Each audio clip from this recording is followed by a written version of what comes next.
Andrew Cuomo's campaign is crumbling around him, and everybody expected this, but that doesn't mean it isn't fun to see. Hey everyone, it's Cam from Bulwark. How are you doing? I have a really bad headache right now. I was going to talk about Donald Trump not being an America First president, which is true, but I don't want to talk about Trump while I have a headache, and I've got like this pain in my back and my neck, so I figured I'm going to do something calming and watch Andrew Cuomo's campaign's demise live before everybody in what is one of the most embarrassing and pathetic attempts at holding on to some sort of political relevancy I think I've ever seen. Here's him on the news facing the music for how much of a fucking douchebag he is. Let's take a look. It's 8 years since the kind of peak of the Me Too movement. You were one of the men caught up in that conversation. Some of those men from that era are out of public life forever. Some are never left. You were back running for this race. I'm curious, did you go on a journey in the last 8 years of any kind of personal transformation? Was there any kind of reflection you got, any help you got? I think people can change. I wonder if you pursued any kinds of changes in yourself that would allow you to come back to City Hall and tell voters you'd be different in any meaningful way when it comes to dealing with women than you were when you were last in office. Well, it was a journey. It was an expedition. It was the hardest thing I went through in my life. And I've gone through a lot. When the allegations were made, you're right, it was the heat of the Me Too movement, and there was a lot of political energy. I said at that time they were false, and that I did nothing wrong, but there was such intensity about it, and especially among Democrats, right, that there was like zero tolerance and nobody wanted to have a real conversation. The report, I then spent 5 years living through it. As we can see, there's no responsibility being taken. And that's the most important thing you could possibly get out of this. He was kind of given a little bit of a layup. Like, have you reflected? Have you grown? Have you changed? But he is doubling down. As far as Cuomo is concerned, he can just get away with shifting all the blame to everybody else, including to the Democratic Party, right? This guy is trying to run as the guy who's going to be tough against Trump, the one who the real Democrats ought to pick, not those fucking socialist imposters. And yet he's always fucking pointing the finger at the Democrats. He did this again last night at an event with Jewish community members, including the daughter of a prominent Holocaust survivor. And he was talking about how he hadn't really expected how complacent the Democrats would be with anti-Semitism. For a while, he kind of danced around the idea that Zoran was an anti-Semite. He said, I don't know what's going on in his heart. I know that he is, saying these things that are anti-Semitism. I know that he has a position on Israel that can be anti-Semitic. I don't know if he is anti-Semitic, but no, he outright said it last night. And he pointed the finger at the voters and was like, I didn't expect New York to be so okay with this. And it's like, Cuomo, I don't know what the fuck you think you're doing, but you're not going to get Republicans. They hate you. I mean, you might get like MAGA billionaire donors, but that's not the same thing as Republicans. And believe me, we're going to be getting into that. But you're pointing the finger at Republicans and Democrats. You're blaming everybody except for you for everything that's ever happened to you. And I don't know what you expect to get out of that. How to go through it with each of one of them, 4 years then in civil litigation, depositions, witnesses, etc. At the end of the day, nothing came of anything. I was dropped from the cases. So it was what I said it was. There was no there. And that's why I'm in a position where I can come back.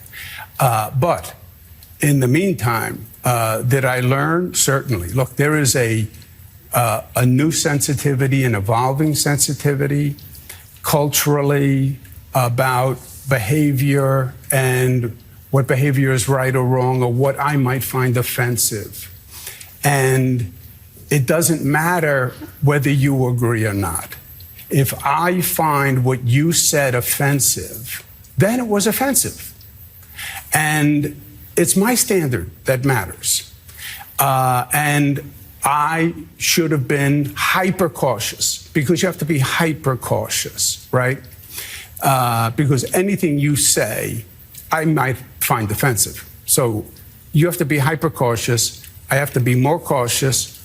I learned that lesson. I paid a very high price for that lesson. Sorry, the face at the end was so good. I'm not laughing at a powerful man not having to pay any price for sexual harassment. I'm laughing at the facial reactions to it. So yeah, this is where the Cuomo campaign has brought us.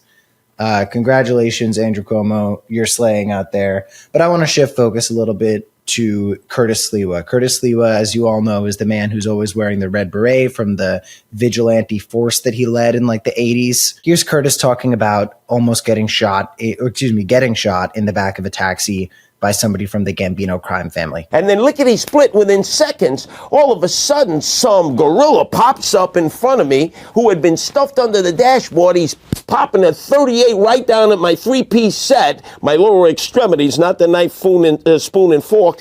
And all of a sudden he says, "Take this, you son of a bitch," boom, and he fires. And I could see the fire leave the barrel of the gun. Didn't feel anything and never been shot before, so assumed, wow, this is just a bad dream or a misfire. And by the time I could come to my senses, as my heart was beeping and I felt like Robbie Robot and Lost in Space, danger, Mr. Robinson, danger. So that's Curtis Sliwa. He is the Republican nominee for mayor of New York City, and Andrew Cuomo is desperate to get his votes. He thinks that if Sliwa drops out, all of Sliwa's voters are going to become Cuomo voters, and he might actually stand a chance against Zoran. Now, it's worth mentioning that in pretty much every single poll that's come out from any reputable source, even if Cuomo magically got every single Sliwa vote, Zoran still handily defeats him. But Cuomo does correctly recognize that the only chance he could possibly even begin to be competitive here is if Sliwa drops out.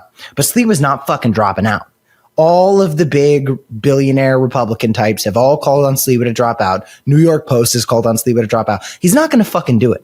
Because at the end of the day, Sliwa is a New Yorker, which means that he is a fucking hater. And if he hates a motherfucker like he hates Andrew Cuomo, he will do whatever he can to get in that guy's way.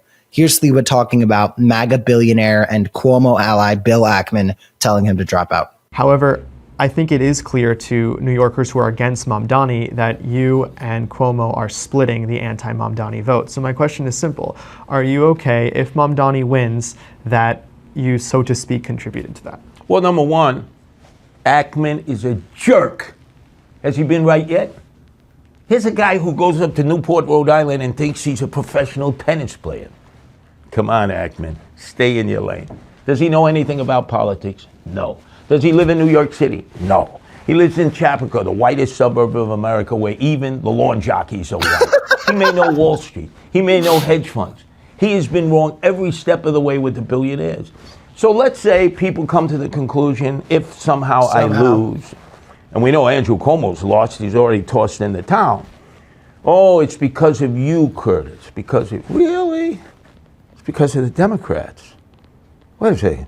Who created Zoran Mamdani? Who embraced him? Who nourished him? Who supported him? And how dare you, people who know nothing about politics, suggest that everybody who's going to vote for me is suddenly going to be reborn? We love Andrew Cuomo. He killed all these elderly. He's a sexual harasser. He told conservatives and Republicans in 2014, if you're conservative and you believe in right to life, and the Second Amendment, you have no place in New York. You need to leave. This is the result of the Democrats' self-destruction. So I'm supposed to help them? How come they don't help themselves? Andrew Cuomo failed everybody in that primary. He even admitted it. Now he's basically saying, I can't win without Sliwa votes. Where are your votes? Why don't you spend your money and he's got millions from the billionaires? Millions. Go out, get your own votes. Convert Sliwa voters. But for me to drop out, I represent a major party line. I have people running under me, council people, judges. They put their heart and soul into it. They support me. I have more donations than Andrew Cuomo does, matching funds. So you know something? This is called voting. Sure. Since when do we not let people vote? Billionaires determine the next mayor? If they don't like it, they can leave. They have options. Blue-collar working class people don't. Those are the people I'm representing, not Andrew Cuomo. Sliwa has throws jabs at Zoran like he hit Zoran and says some stuff about him and everything. But you could tell there's a little bit of love there. Like the way that they interact with each other, especially in debate. And if you haven't watched the New York City mayoral debate, you have to. It was insane. Like Zoran and Sliwa are both New Yorkers through and through. They are both real fucking New Yorkers. And they know that Cuomo is a suburbs piece of shit who doesn't know shit about New Yorkers. So there's kind of a bromance there because they both fucking hate this dude and want to stop him at all costs. Your average New York Republican, you have to understand New Yorkers to know this. New York Republicans hate Andrew Cuomo more than they'll ever hate any of Cuomo's policies, more than they'll ever hate socialism or communism. That's not to say Cuomo's even the least bit progressive, by the way, but I'm just saying, like, you can list off every Democrat thing to a New York Republican, and they will check off all of those things before they accept Andrew Cuomo. They hate Andrew Cuomo on a metaphysical, spiritual level. They loathe this guy. Of course, Cuomo's aligned with a lot of New York Republicans in the billionaire class, but that's very different from your average New York Republican. That's what Sliwa says in the video. Your regular working class, blue collar worker, like it's a completely different story because the MAGA billionaires have more in common with the liberal billionaires than they do with blue collar MAGA people. And it's very important to recognize that. That's a very important thing in terms of class consciousness for us to consider as we try to win voters who otherwise have not supported the Democratic Party. But Cuomo doesn't get this. Ackman clearly doesn't get this. The Sliwa saying, come on, Ackman, stay in your lane, has become a bit of a meme on Twitter. Right now on screen, you're going to see a screen recording that I took of a tweet Ackman put up. Ackman has been panhandling for Zoran to like do a Twitter Spaces debate with him or something. He's been tweeting over and over again, like, I can't get at Zoran Mamdani to talk to me. Why won't Zoran answer me? Is Zoran afraid of me? It's like, shut the fuck up, Bill Ackman. Nobody cares. But as you can see here, people have been replying to his tweet with the screenshot of Sliwa going, come on, Ackman, stay in your lane. Come on, Ackman, stay in your lane. Over and over, come on, Ackman, stay in your lane. Come on, Ackman, stay. It's so fucking funny. It's come to a point where Sliwa has actually retweeted that meme himself of, come on, Ackman, stay in your lane. And Zoran put out a tweet quote tweeting the video that I showed you guys of Sliwa saying like, it's good for our democracy that there's somebody in the race who believes it should be left up to the voters. Like the effort here to destroy Cuomo is so awesome because at the end of the day, it's not even necessary. Cuomo has destroyed himself repeatedly, but it's good to see people come together in support of democracy and say, we can't let people like Cuomo hand it over to the billionaires. Real quick, here's Sliwa in a very, very New York fashion, prompting Cuomo to come at him. Well, Cuomo, you haven't been on the campaign trail for 10 days. I'm in Queens. You're the boy from Queens, and you're not here. I am. I'm campaigning 20 hours a day of a 24-hour day. That's what campaigns are. So stop complaining, moaning, and groaning. Get your vote out. Come out into the streets. But I know you have a phobia against people. So it may be difficult for you, but you already tossed in the towel when you said you can't win without my votes. You ain't getting my votes. You got to go out and earn your own. You see, that's New York. That's the greatest bucket city in the world right there. Listen, Sliwa's a maniac. He has some insane takes. He's very likable when you see him come after Cuomo, but the enemy of your enemy does not have to be your friend. And that is a lesson we need to learn very, very often in this party when we see certain crazy MAGA people say things that are otherwise kind of refreshing to hear, but not something we should actually support ultimately. Sliwa is kind of a Looney Tune.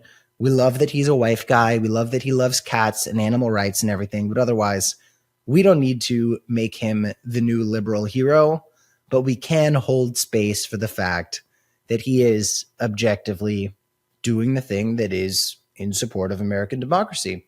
And Andrew Cuomo is not. And that is that. Everybody, I'm Cam Caskey with Bulwark. Thanks so much for tuning in.